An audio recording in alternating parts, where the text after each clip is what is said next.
You ask Tiger to solve. This deals with linear equations with one unknown. The final result is x equals 33 over 20. Let's solve it step by step. Simplify the expression. Multiply the fractions. Expand the parentheses. Multiply the coefficients. Simplify the arithmetic. Break up the fraction. Find the greatest common factor of the numerator and denominator. Factor out and cancel the greatest common factor.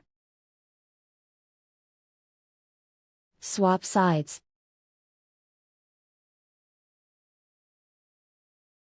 Group all constants on the right side of the equation.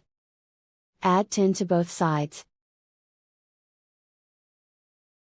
Simplify the arithmetic.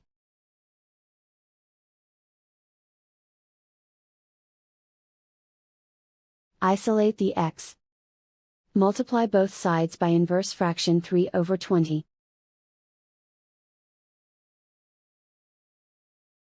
Group like terms. Multiply the coefficients. Simplify the fraction. Multiply the fractions. Simplify the arithmetic. And so the final result is x equals 33 over 20.